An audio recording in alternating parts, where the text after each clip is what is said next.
Welcome everybody, this is game number 4, I'm Mr. Llama, and this is between Zynga and GREE. Zynga up 2-1 right now. Sushi Slayer for GREE was able to come back in game number 3, give them a win, get them on the board right there. If they can win this one, they're up 2-2 and all of a sudden moving on into an ace match. But first, they're going to have to take down the red Protoss SC2-Week, who's playing here for Team Zynga.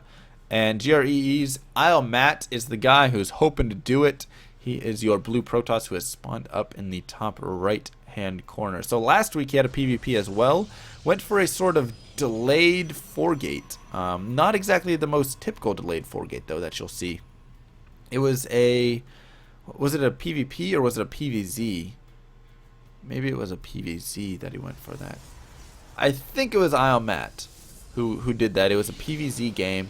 And he went for a 4-gate, but he made it. It was a very interesting, like it was a very strange 4-gate, and he like grabbed double gas with it, I think, and then he had like the third pylon in the base, and then he threw down the 4 gates. But unfortunately, I think it got scouted, and I think that was kind of the downfall because then the Zerg player was able to prepare for it, and really was able to just take it out pretty simply. So we'll have to see how his PvP is because I think it was him that played that PvZ.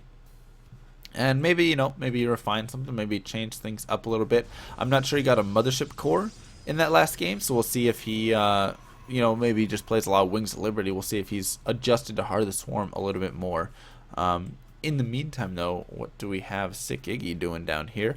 Just pretty standard play. I mean, this is PvP, how you start out for the most point. You get your gate, you get your gas.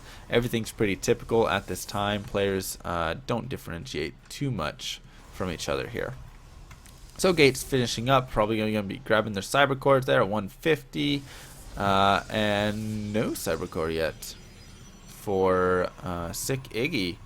So probably want to throw it down. There we go. He was like, oh, what am I forgetting? Oh yeah, I should get that. But he does grab a very fast second gas and goes for a gas steal as well. So very interesting right there. Definitely wants to keep his opponent on just that single gas. And we'll see what exactly his plans are for this. Maybe he's going to go into a Stargate play or something, and is like, hey, if my opponent's only on 1 gas, then he won't be able to get whatever tech he wants as quickly, and that will allow for my Stargates to do more damage or something like that. Cybernetic score finishing up now here for Isle Matt. Probably going to be getting Warp Gate pretty soon. We'll see if he gets that Mothership core, as I said before. Cybernetic core also finishing up, and he immediately starts that Warp Gate. A Chrono Boost, though, going down here. And there's a lot of Chrono Boost saved up right here for Isle Matt. So his Isle Matt is going to go into this 4-gate.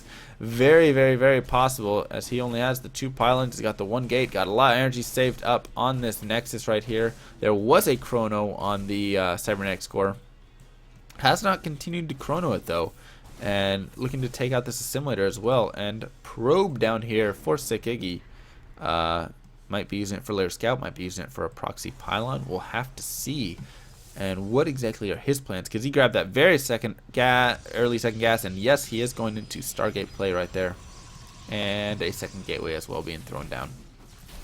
So, Isle Matt taking out that Assimilator right there, throwing down 2 more gates and another one. It looks like he's sticking with his best strategy, the 4-gate, and probably wants to go clear out that probe pretty soon. Otherwise, this could be troublesome right here if this probe gets in and gets a scout.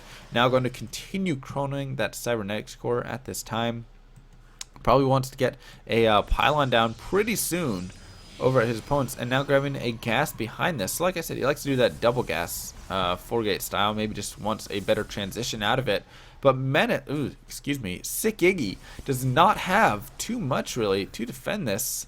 He has a Stalker. He's got 1 sentry, but if we can get some vision up here, if there's a pylon or double pylon that goes down there and he gets a little vision up this ramp, that could be very bad there for SC2-Week. So we'll have to see if he'll be able to defend this with just the 2 gates versus the 4 gates of his opponent, which are morphing in one at a time here over at his opponent's base. And will he be dropping down that double pylon, looking to get up? A second Stalker is out right now for SC2-Week. So he's trying to just get out whatever he can. He has a Void Ray actually, so wasn't going for any sort of Phoenix. Getting a Void Ray out for this defense. Probably a decent idea because Void Rays are so strong with their prismatic alignment attack. And now some more Stalkers have warped in here for Iomat, so he's looking to definitely push in pretty soon. Going to put that Zealot over there and getting it in front, and now going to start pushing up. Not going to be able to get up as that sentry does get a warp in, but that's all that he has in terms of force fields. So if he gets another warp right here, Iomat could actually push in for a decent amount of damage. And there's also this Mothership Core, which he could then just warp in on the high ground anyways. Nice force field though. Where did he get the energy for that force field? I didn't even see. But he's able to actually trap a few of these Stalkers and going to be able to take those down. Saves his Mothership Core with 4 HP. Another warp in here for Iomat. And that Mothership Core just doing a random scout there. A Nexus going down here, so we actually have a transition out of this. Iomat now going to be backing off, and that Nexus is actually seen, I think. Yeah, so he sees that Nexus, knows that Iomat is not actually going to continue with this 4-gate pressure. Instead, just wants to be defensive with it while he gets an expansion up. That's not going to happen, and now Sekigi looking to go ahead and turn this around. Might be losing that Stalker. Definitely needs to be careful with that. He has this pylon over here, of course, which will be helpful if he continues with this aggression, which it looks like that's exactly what he's doing. Another Void Ray on the way. Mothership Core chilling at home. Not going to be going with this army, unfortunately. But is Iomat going to be able to defend this? As there we go, a little probe transfer. He has decent number of units here, but I mean there is the double Void Ray right here. It's just so much damage, and the warp ends over here going to be extremely helpful for Sekigi. He has the 3rd Void Ray joining up. Prismatic alignment absolutely tearing these Stalkers apart. Some more warp ins here for Iomat. Is it going to be enough to hold? He throws down, what's the name of that spell? Photon Overcharge on the Nexus. That's definitely helpful in this defense, but I don't know if it's doing enough damage right there. Maybe he actually did. Forces these units out, and not going to be able to pick off that Void Ray quite yet. They're going to be able to actually be able to get in and do some probe damage as well. He needs to get a warp in of Stalkers. One Stalker does warp in.